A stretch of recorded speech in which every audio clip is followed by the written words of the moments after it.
Good morning my dear students. അടുത്താണ് factors influencing the perceptual set. നമ്മളുടെ മനസ്സിൽ ഒരു കാര്യം കാണുമ്പോൾ നമ്മളത് സെറ്റ് ചെയ്യുന്നത്, അതിനെ ഇൻഫ്ലുവൻസ് ചെയ്യുന്ന ഫാക്ടേഴ്സ് ഏതൊക്കെയാണെന്ന്. അപ്പോൾ പെർസെപ്ഷൻ, അതുപോലെ തന്നെ ഒരു ഓർഗനൈസേഷൻ, അതോടൊപ്പം തന്നെ നമ്മളത് ഇൻ്റർപ്രറ്റ് ചെയ്യുന്നത്, അതായത് ഒരു ഇൻഫോർമേഷനെ നമ്മൾ പെർസീവ് ചെയ്യുന്നത്, അത് നമ്മൾ ഓർഗനൈസ് ചെയ്യുന്നത്. ഓർഗനൈസ് ചെയ്യാന്ന് വെച്ചാൽ നമ്മളുടെ മൈൻഡിൽ മെക്കാനിസം പ്രോസസ്സ് അവിടെ നടക്കുന്നത്. അതോടൊപ്പം തന്നെ അതിനെ ഇന്റർപ്രറ്റ് ചെയ്യുന്നത് depend very much on characteristics of the stimulus. ഏതിനെ ഡിപ്പെൻഡ് ചെയ്തിട്ടായിരിക്കും? നമ്മളുടെ സ്റ്റിമുലീസിനെ ഡിപ്പെൻഡ് ചെയ്തിട്ടായിരിക്കും. അതായത് ആ നേരത്തെ നമ്മളുടെ സിറ്റുവേഷൻ, നമ്മളുടെ പേഴ്സണാലിറ്റി ക്യാരക്ടറിസ്റ്റിക്സ്, നമ്മുടെ ബേസിക് ആയിട്ടുള്ള ക്യാരക്ടറിസ്റ്റിക്സും അതേസമയം തന്നെ ആ സിറ്റുവേഷനും കൂടിയൊക്കെ വരുമ്പോഴാണ് നമ്മൾ എന്ത് ചെയ്യുന്നത്? ഈ ഇൻഫോർമേഷനെ നമ്മൾ പെർസീവ് ചെയ്യുന്നത്, ഓർഗനൈസ് ചെയ്യുന്നത്, ഇന്റർപ്രറ്റ് ചെയ്യുന്നത്. അപ്പൊ എന്തൊക്കെയാണ് ഇൻഫ്ലുവൻസ് ചെയ്യുന്ന ഫാക്ടേഴ്സ്? അപ്പൊ അങ്ങനെ സിറ്റുവേഷണൽ ആയിട്ടുള്ള ക്യാരക്ടറിസ്റ്റിക്സ് ഇൻഫ്ലുവൻസ് ചെയ്യുന്നുണ്ട്, പേഴ്സണാലിറ്റി ഫാക്ടേഴ്സ് ഇൻഫ്ലുവൻസ് ചെയ്യുന്നുണ്ട്. ഇത് രണ്ടും കൂടിയിട്ടാണ് എന്ത് നമ്മൾ സെറ്റ് ചെയ്യുന്നത്? പെർസെപ്ച്വൽ നമ്മൾ സെറ്റ് ചെയ്യുന്നത്. അപ്പൊ ഇതിൽ ഏതൊക്കെയാണെന്ന് നോക്കാം. ഫസ്റ്റ് ആയിട്ട് വരുന്നതാണ് characteristics of the perceiver, that is personality characteristics. ഇപ്പൊ നിങ്ങളാണ് ഒരു കാര്യത്തിനെ കുറിച്ച് പെർസെപ്ഷൻ ചെയ്ത് ഇന്റർപ്രറ്റ് ചെയ്യുന്നുണ്ടെങ്കിൽ നിങ്ങളുടെ ക്യാരക്ടറിസ്റ്റിക്സ് എന്തൊക്കെയാണ്? നിങ്ങളുടെ മോട്ടീവ്സ് എന്തൊക്കെയാണ്? നിങ്ങളുടെ നീഡ്സ് എന്തൊക്കെയാണ്? അതിനെ ഡിപ്പെൻഡ് ചെയ്തിരിക്കും. അതോടൊപ്പം തന്നെ സെൽഫ് കൺസെപ്റ്റ്, നിങ്ങൾക്ക് നിങ്ങളുടേതായിട്ടുള്ള കൺസെപ്റ്റുകൾ ഉണ്ടായിരിക്കും. അതായത് നമ്മൾ perceive others and situation V are in, നമ്മൾ എങ്ങനെയാണ് മറ്റുള്ളവരെ പേഴ്സീവ് ചെയ്യുന്നത്, അതോടൊപ്പം തന്നെ നമ്മുടെ സിറ്റുവേഷൻ എന്താണ്. അതോടൊപ്പം തന്നെ പെർസെപ്ഷൻ എന്നുള്ളത് ഒരു പരിധി വരെ നമ്മളുടെ പാസ്റ്റ് എക്സ്പീരിയൻസ് നിന്നായിരിക്കും. നമുക്ക് പണ്ട് അങ്ങനെയുള്ള സിറ്റുവേഷനിൽ നമുക്ക് എന്തൊക്കെയാണോ നമ്മൾ എക്സ്പീരിയൻസ് ചെയ്തിട്ടുള്ളത് അത് നമ്മളെ ഇൻഫ്ലുവൻസ് ചെയ്യുന്നുണ്ട്. അതോടൊപ്പം തന്നെ കറന്റ് സൈക്കോളജിക്കൽ സ്റ്റേറ്റ്, ഇപ്പോഴത്തെ നമ്മളുടെ മാനസികാവസ്ഥ, നമ്മളുടെ ഇമോഷണൽ സ്റ്റേറ്റ്സ്, അതൊക്കെ. അതോടൊപ്പം തന്നെ ഡിപ്രസ്ഡ് ആയിട്ടിരിക്കുകയാണെങ്കിൽ നമ്മൾ അതിനെ പെർസീവ് ചെയ്യുന്നത് അതനുസരിച്ചായിരിക്കും. നമ്മൾ വളരെ ഹാപ്പി ആയിട്ടിരിക്കുകയാണെങ്കിൽ അതാണ് പറയുന്നത്, നമ്മൾ ഭയങ്കരമായിട്ട് ദേഷ്യപ്പെടുമ്പോഴും നമ്മൾ അധികം സംസാരിക്കരുത്. ഭയങ്കര സന്തോഷമായിട്ടിരിക്കുമ്പോഴും മറ്റുള്ളവരോട് നമ്മളൊരു കാര്യം പ്രോമിസ് ചെയ്യാൻ പാടില്ല. നമ്മളുടെ ഇങ്ങനെ രണ്ടും എക്സ്ട്രീമിലായിട്ടിരിക്കുന്ന സമയത്ത് ഒരു ഡിസിഷനും നമ്മൾ എടുക്കാനായിട്ട് പാടില്ല. അത് രണ്ടും ഫ്ലോപ്പ് ആകും. അപ്പൊ ആ സൈക്കോളജിക്കൽ ഇത് വരുന്നത് ഡിപ്രഷൻ മൂഡിലാണോ അല്ലെ അങ്ങനെയുള്ള ഏത് അനുസരിച്ച് നമുക്ക് അങ്ങനെ വരുന്നതായിരിക്കും. പിന്നെ നമ്മൾ ഓരോ കാര്യത്തിനെ നമ്മൾ പെർസീവ് ചെയ്യുന്നത് നമ്മളുടെ ബിലീഫ്സ്, നമ്മൾ ചെറുപ്പം തൊട്ടേ നമ്മൾ എന്തിലൊക്കെയാണോ വിശ്വസിച്ചിരിക്കുന്നത്. ഇപ്പോ ഈ മലയാള മാസം 1-ാം തീയതി അങ്ങനെ, അല്ലെങ്കിൽ നമ്മൾ യാത്ര പോകുമ്പോൾ ഇങ്ങനെ ആയിട്ടുണ്ടെങ്കിൽ അത് അപശകുനാണ്, അല്ലെങ്കിൽ ഇത് നല്ലതാണ്. അങ്ങനെ നമ്മൾ കുറേ കാര്യങ്ങൾ നമ്മളിങ്ങനെ വിശ്വസിച്ച് വെച്ചിട്ടുണ്ടായിരിക്കും. അപ്പൊ അതനുസരിച്ചായിരിക്കും നമ്മൾ പെർസീവ് ചെയ്യുന്നത്. അതുപോലെ തന്നെ നമ്മൾക്ക് എക്സ്പെക്ടേഷൻസ് ഉണ്ടായിരിക്കും. അതുപോലെ depends upon situation, environment, surrounding, ആ സമയം നോക്കിയിട്ട്, ലൊക്കേഷൻ നോക്കിയിട്ട്, ലൈറ്റ് നോക്കിയിട്ട്, ഹീറ്റ്. ഇപ്പൊ നല്ല വെയിൽ കൊണ്ട് ആകെ തളർന്ന് ഇരിക്കുന്ന സമയത്ത് എന്തെങ്കിലും ഇതാണെങ്കിൽ നമ്മൾ എങ്ങനെയായിരിക്കും അതിനെ പെർസീവ് ചെയ്യുന്നത്? നല്ല ഹാപ്പി, നല്ല ഒരു എൻവയറമെന്റിലാണെങ്കിൽ എങ്ങനെയായിരിക്കും? അതുപോലെ തന്നെ കൾച്ചറൽ അപ്ബ്രിങ്ങിങ്, നമ്മളുടെ കൾച്ചറൽ അതൊക്കെ. ഇനി characteristics of the perceived, perceived ചെയ്തതിന്റെ ക്യാരക്ടറിസ്റ്റിക്സ് ഓഫ് ദി സിറ്റുവേഷൻ, ഇത് ഇതിനൊക്കെ അനുസരിച്ചാണ് എന്ത് വരാ. അത് ഓൾറെഡി മനസ്സിലായല്ലോ നിങ്ങൾക്ക്. ഇതിനൊക്കെ അനുസരിച്ചാണ് നമ്മൾ എന്ത് ചെയ്യുന്നത്? സെറ്റ് ചെയ്യുന്നത്, നമ്മളുടെ ഇത് നമ്മൾ സെറ്റ് ചെയ്യുന്നത്. ഇനി അടുത്തതാണ് പെർസെപ്ച്വൽ ഔട്ട്പുട്ട്. 3 ഉള്ളത്. Input, mechanism, output. അപ്പൊ ഇൻപുട്ട് എന്താണെന്ന് മനസ്സിലായി, ഇൻഫോർമേഷനൊക്കെ. മെക്കാനിസത്തിലാണ് നമ്മൾ ഇതൊക്കെ കുറെ പോയിന്റ്സ് നമ്മൾ പഠിച്ചത്. ഇനി നമുക്ക് വരുന്നതാണ് പെർസെപ്ച്വൽ ഔട്ട്പുട്ട്. പെർസെപ്ച്വൽ ഔട്ട്പുട്ട് എന്ന് പറയുന്നത് results of our throughout process, നമ്മളുടെ ഈ മെക്കാനിസം പ്രോസസ്സിന്റെ റിസൾട്ടിനെയാണ് പെർസെപ്ച്വൽ ഔട്ട്പുട്ട് എന്ന് പറയുന്നത്. അത് എങ്ങനെയൊക്കെ ആയിരിക്കും ഔട്ട്പുട്ട് വരുന്നത്? വൺസ് ആറ്റിറ്റ്യൂഡ് ആയിട്ടായിരിക്കും, ഒപ്പീനിയൻ ആയിട്ടായിരിക്കും, നമ്മുടെ ഫീലിങ്സ്, വാല്യൂസ്, ബിഹേവിയർ. ഇതൊക്കെ ഏതിന്റെ റിസൾട്ട് ആയിരിക്കും? ഈ ഔട്ട്പുട്ടിന്റെ റിസൾട്ട് ആയിരിക്കും. പെർസെപ്റ്റിലായിട്ടുള്ള എറേഴ്സ് നമ്മൾ ആ ഇൻപുട്ടിനെ നമ്മൾ എടുത്തിട്ട് നമ്മളുടെ പ്രോസസ്സിൽ എന്തെങ്കിലും എറേഴ്സ് വരികയാണെങ്കിൽ അത് നമ്മളുടെ ഔട്ട്പുട്ടിനെ അഡ്വേഴ്സ് ആയിട്ട് ബാധിക്കും. ബയാസ് വളരെ കുറവാണെങ്കിൽ എന്തായിരിക്കും അതിൻ്റെ റിയാലിറ്റിയിലുള്ള പെർസീവിങ് ചെയ്യുന്നതിൻ്റെ ഇതിൽ നമ്മൾക്ക് അതിനനുസരിച്ച് ഫോൾട്ട് വരികയുള്ളൂ. നമ്മൾ മിനിമം ആയിട്ടുള്ള ഡിസ്റ്റോറേഷൻസ് അതിൽ സംഭവിക്കുള്ളൂ. നമ്മൾ ആ പെർസീവ് ചെയ്യുന്ന സമയത്ത് നമ്മളുടെ മെക്കാനിസം പ്രോസസ്സ് കംപ്ലീറ്റ്ലി ഫോൾട്ട് ആണെങ്കിൽ ഔട്ട്പുട്ട് 100% ഫോൾട്ട് ആയിരിക്കും. നമ്മൾ ആ പെർസീവ് ചെയ്ത് നമ്മുടെ മെക്കാനിസം പ്രോസസ്സിൽ അത്രയധികം പ്രോബ്ലംസ് ഒന്നും ഇല്ലെങ്കിൽ നമ്മുടെ ഔട്ട്പുട്ട് പ്രോബ്ലം ഇല്ലാതെ പോകുന്നതാണ്. അപ്പൊ അങ്ങനെ നോക്കുമ്പോൾ നമുക്ക് നല്ല കറക്റ്റ് ആയിട്ടാണ് നമ്മളുടെ മെക്കാനിസം പ്രോസസ്സ് പോകുന്നുണ്ടെങ്കിലോ ഒരു ഡൗട്ടും ഇല്ല. നമ്മളുടെ ആറ്റിറ്റ്യൂഡ് നല്ല പോസിറ്റീവ് ആയിട്ടുള്ള ആറ്റിറ്റ്യൂഡ് ആയിരിക്കും. നമ്മളുടെ ബിഹേവിയറൽ പാറ്റേൺ നല്ല അപ്രോപ്രിയേറ്റ് ആയിരിക്കും, which in turn will be beneficial four attaining decide organisational outcome. അപ്പൊ ആ ഇൻഡിവിജ്വലിന്റെ ഡിസയേഴ്സ് ഒക്കെ അച്ചീവ് ചെയ്യാനായിട്ട് സാധിക്കും. ഒരു ഓർഗനൈസേഷന്റെ പോയിന്റിലാണെങ്കിൽ എങ്ങനെയായിരിക്കും ആ ഓർഗനൈസേഷന്റെ ഔട്ട്കംസ് ഒക്കെ അച്ചീവ് ചെയ്യാനായിട്ട് സാധിക്കുന്നത്. അപ്പൊ അങ്ങനെ നോക്കുമ്പോൾ മാനേജേഴ്സ് ഒക്കെ റെസ്പോൺസിബിൾ ആയിരിക്കണം എന്തില് ഓർഗനൈസേഷന്റെ ഔട്ട്പുട്ട് കറക്റ്റ് ആക്കാൻ. അതുകൊണ്ട് തന്നെ മാനേജേഴ്സ് എന്തായിട്ടായിരിക്കണം ഇവിടെ അവർ ഇൻപുട്ട് തന്നെ എടുക്കുന്നതും അതിന്റെ മെക്കാനിക്കൽ പ്രോസസ്സിൽ കൂടെ പോകുന്നതും അതിന്റെ ഔട്ട്പുട്ടും കറക്റ്റ് ആക്കാനായിട്ട് മാനേജേഴ്സ് ശ്രദ്ധിക്കേണ്ടതാണ്. അങ്ങനെയാണെങ്കിൽ മാത്രമേ ഒരു ഓർഗനൈസേഷന്റെ ഔട്ട്പുട്ട് കറക്റ്റ് ആയിട്ട് വരികയുള്ളൂ. ഓക്കെ, ഇനി അടുത്തതാണ് പെർസെപ്ച്വൽ എറേഴ്സ് ആൻഡ് ഡിസ്റ്റോറേഷൻ. പെർസെപ്ച്വൽ ആയിട്ടുള്ള ഇപ്പൊ നേരത്തെ നമ്മൾ പറഞ്ഞു നമ്മൾ അത് ഇന്റർപ്രറ്റ് ചെയ്യുന്നത് മെക്കാനിസം പ്രോസസ്സ് കറക്റ്റ് അല്ലെങ്കിൽ നമ്മുടെ ഔട്ട്പുട്ട് തെറ്റായിരിക്കും. അപ്പൊ ഇൻഡിവിജ്വൽസിന്റെ ഇന്റർപ്രിറ്റേഷൻസ് ഒക്കെ തെറ്റാവാനായിട്ടുള്ള ചാൻസ് ഉണ്ട് അവിടെ. അപ്പൊ അവിടെ എന്ത് വരുന്നതായിരിക്കും, പല കാര്യങ്ങളിലും ജഡ്ജ്മെന്റിനെ എഫക്ട് ചെയ്യും. അതോടൊപ്പം തന്നെ ആക്യുറസി, ഡിസിഷൻ എടുക്കുന്നതിൽ അങ്ങനെ അറിയാലോ നമ്മളുടെ എല്ലാത്തും നെയിം ബാധിക്കുന്നതാണ്. ഇനി എന്താണ് ബാരിയേഴ്സ് ടു പെർസെപ്ച്വൽ ആക്യുറസി? അപ്പൊ നമുക്ക് ഇൻഫർമേഷൻ കിട്ടുന്നു, നമ്മളുടെ മെക്കാനിസത്തിലേക്ക് പോകുന്നതിലൊക്കെ നമ്മൾ പ്രോബ്ലം വന്നിട്ടുണ്ടെങ്കിൽ നമ്മുടെ ഔട്ട്പുട്ട് കറക്റ്റ് ആകില്ല. അപ്പൊ എന്തൊക്കെയാണ് അതിന്റെ ബാരിയേഴ്സ് ആയിട്ട് വരുന്നത്? Barriers to perceptual accuracy, selection ആയിട്ടുള്ള സെലക്റ്റീവ് പെർസെപ്ഷൻ. നമ്മൾ പെർസെപ്ഷനിൽ നമ്മൾ സെലക്റ്റീവ് ആകുന്നു. പലതരത്തിലുള്ള ഒബ്ജക്ട്സ് നമ്മളുടെ എന്തിലുണ്ടായിരിക്കും, എൻവയറമെന്റിൽ ഉണ്ടായിരിക്കും. കഴിഞ്ഞ ദിവസം ഞാൻ പറഞ്ഞല്ലോ നമ്മൾ എന്തായിരിക്കും അറ്റൻഡ് ചെയ്യുന്നത്. ഒരു ക്രൗഡിന്റെ അവിടെ ഒരു ഭയങ്കര ആയിട്ടുള്ള ഒരു ടൗണിൽ നമ്മൾ ചെന്നിട്ടുണ്ടെങ്കിൽ നമ്മൾ എന്തായിരിക്കും അറ്റൻഡ് ചെയ്യുന്നത്? എന്തുകൊണ്ടാണ് അത്? സെലക്റ്റീവ് ആയിട്ടുള്ള കാരണം, സെലക്റ്റീവ് പെർസെപ്ഷൻ വരുന്നത്.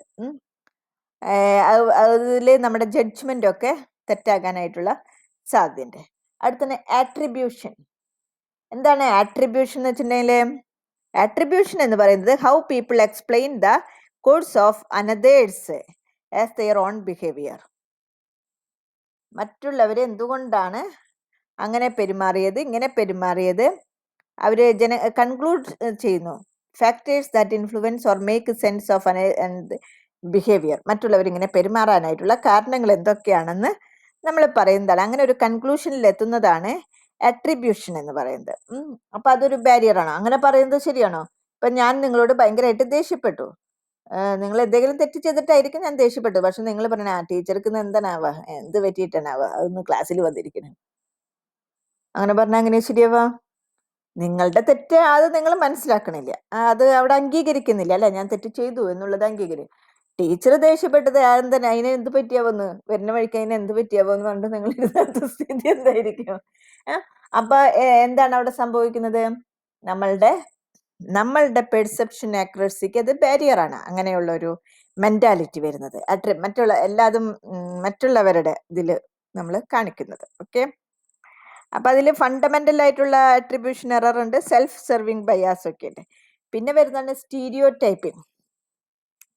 സ്റ്റീരിയോ ടൈപ്പിംഗ് എന്ന് പറയുന്നത് judging someone on the base of one's perception of the group to which the person belonging. ഏത് ഗ്രൂപ്പിലാണോ ആ വ്യക്തി ആ ഗ്രൂപ്പിലുള്ള ആൾക്കാരൊക്കെ എങ്ങനെയാണ് അതുപോലെ അങ്ങോട്ട് അങ്ങനെ ആവും. അതങ്ങനെ അവനെ ചാൻസ് ഉള്ളു. അത് ആ വീട്ടിലത്തെയല്ലേ. അങ്ങനെ പറയില്ലേ ചിലരൊക്കെ, ചില കുട്ടികളൊക്കെ വളരെ നിങ്ങളുടെ നാട്ടും പുറത്തൊക്കെ പറയുന്ന ഭാഷയാണ്. അതങ്ങനെ ആയില്ലെങ്കിൽ അത്ഭുതമുള്ളൂ. ഓ, ആ കുട്ടിയുടെ അമ്മയില്ലേ, ഓ അല്ലെങ്കിൽ അവരുടെ അച്ഛനില്ലേ, എങ്ങനെയാണ്. അപ്പം പിന്നെ അങ്ങനെയൊക്കെയല്ലേ ഉണ്ടാവുള്ളൂ. അതായത് നമ്മളങ്ങനെ ആ അവിടെ അവരെ അങ്ങനെ ആക്കി വെച്ചിരിക്കുകയാണ്. അവരങ്ങനെയാണ്. അങ്ങനെ നമ്മൾ അത് ശരിയാണോ? അതിപ്പോ അങ്ങനെ തന്നെയാ. ഇപ്പൊ അമ്മയുടെ ക്യാരക്ടർ അത്ര നല്ലതല്ല, അച്ഛന്റെ ക്യാരക്ടർ നല്ലതല്ല എന്ന് വിചാരിച്ചിട്ട് മകന്റെയോ മകളുടെയോ ക്യാരക്ടർ നല്ലതല്ല എന്ന് നമുക്ക് ജഡ്ജ് ചെയ്യാൻ പറ്റുമോ? ഒരിക്കലും പറ്റില്ല. പക്ഷേ ഇപ്പൊ ഒരു ഫാമിലിയിലുള്ളവർ അത്ര നല്ലതല്ലെങ്കിൽ അവരുടെ പിന്നത്തെ ജനറേഷനൊക്കെ അങ്ങനെ തന്നെയാണെന്ന് അങ്ങോട്ട് പറഞ്ഞു വെക്കുക. ആ ഗ്രൂപ്പിന്റെ ക്യാരക്ടറിസ്റ്റിക്സ് ആ ഇൻഡിവിജ്വലിലേക്ക് ആക്കുന്നത്. ഇപ്പൊ നിങ്ങളുടെ ക്ലാസ്സിൽ ഇപ്പൊ ഡിപ്പാർട്ട്മെന്റിൽ പറയാം, അയ്യോ ഫസ്റ്റ് PG MCOംകാര്, ഓ എന്ത് പിള്ളേരാ, അയ്യോ ഒന്നോ രണ്ടോ പേര് എന്തെങ്കിലും കാര്യം കൊണ്ട് എന്തെങ്കിലും തരത്തിലുള്ള മിസ്ബിഹേവ് വന്നിട്ടുണ്ടായിരിക്കും. അത് വിചാരിച്ചിട്ട് നിങ്ങളുടെ ക്ലാസ്സിന് ഒന്നടങ്കം നിങ്ങളുടെ ആ PG ഫസ്റ്റ് ഇയർ ആ ഗ്രൂപ്പിനെ ഒന്നടങ്കം മോശമായിട്ട് ചിത്രീകരിക്കുന്നത് നിങ്ങൾക്ക് അത് എങ്ങനെയായിരിക്കും? That is stereo typing. അപ്പൊ അത് എററാണ്. അപ്പൊ എന്തൊക്കെയാണ് എറർ എന്നാണ് പറഞ്ഞു വരുന്നത്. പിന്നെ halo effect, tendency of judging people on the basis of a single trait which may be good or bad, favourable or unfavourable. ഒരു കാര്യം കണ്ടോ അതോടുകൂടി അങ്ങോട്ട് മിടുക്കിയ എന്നൊക്കെ അങ്ങോട്ട് പറയാം. ഇപ്പൊ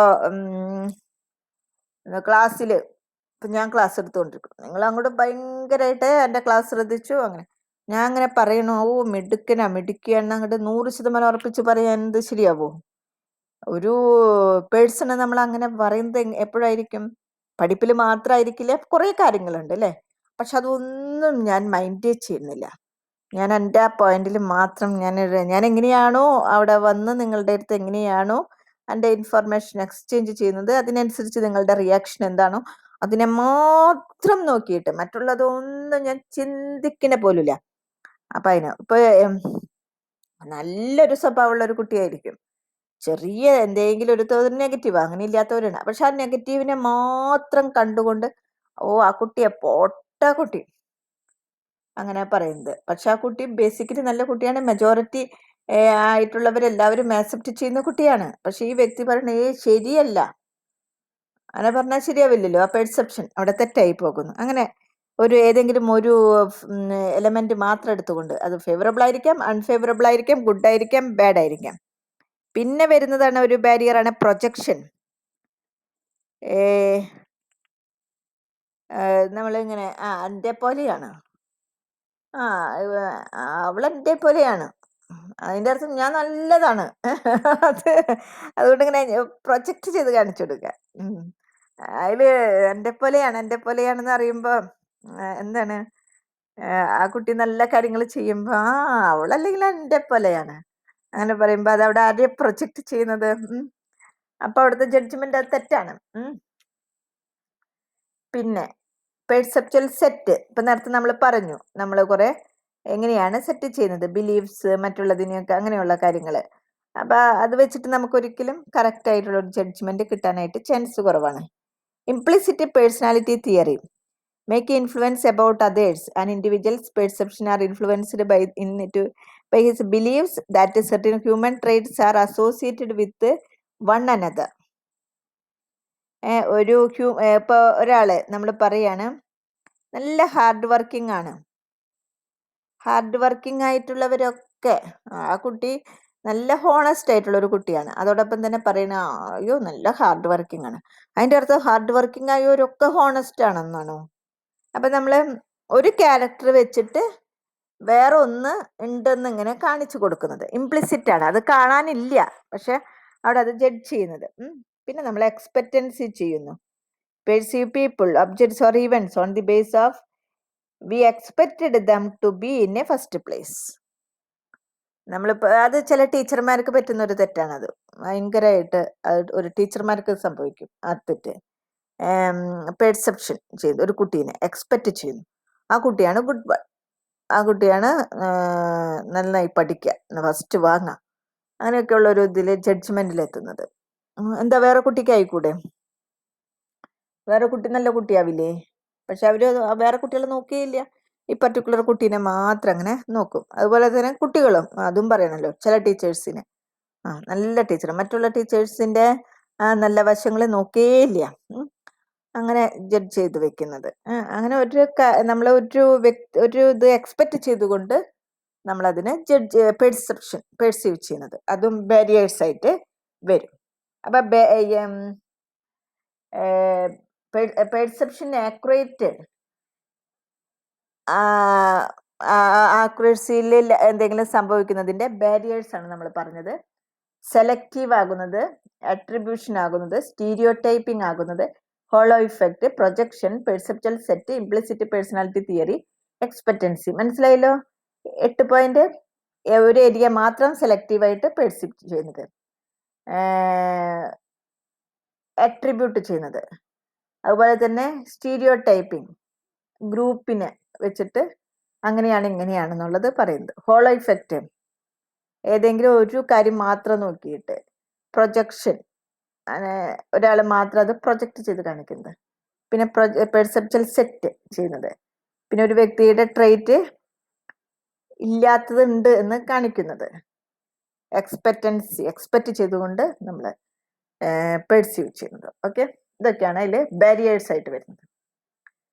നമ്മളിങ്ങനെ ഈ ബാരിയേഴ്സ് കൊണ്ട് നടന്നാൽ നമ്മളുടെ പെർസെപ്ഷൻ ശരിയാകില്ല. അപ്പോൾ ഒരു ഓർഗനൈസേഷനിൽ ഈ ബാരിയേഴ്സ് ഒക്കെയാണ് ഒരു മാനേജറുടെ കയ്യിലുണ്ടെന്നുണ്ടെങ്കിൽ ആ മാനേജർക്ക് ഒരിക്കലും ആ ഓർഗനൈസേഷൻ്റെ കാര്യങ്ങൾ നല്ല രീതിയിൽ പെർസീവ് ചെയ്യാനായിട്ട് സാധിക്കില്ല. അതുകൊണ്ട് തന്നെ നമുക്ക് തീർച്ചയായിട്ടും ഇതൊക്കെ ഓവർകം ചെയ്യേണ്ടതായിട്ട് വരുന്നു. ആണ് അടുത്തതായിട്ട് പഠിക്കാനുള്ളത്, strategies four improving perceptual skills. എന്തൊക്കെ സ്ട്രാറ്റജീസ് ആണ് നമ്മൾ യൂസ് ചെയ്യേണ്ടത് പെർസെപ്ച്വൽ സ്കില്ലിന് വേണ്ടിയിട്ട്? അടുത്ത ദിവസം എടുക്കാം കേട്ടോ. Okay, thank you my dear students.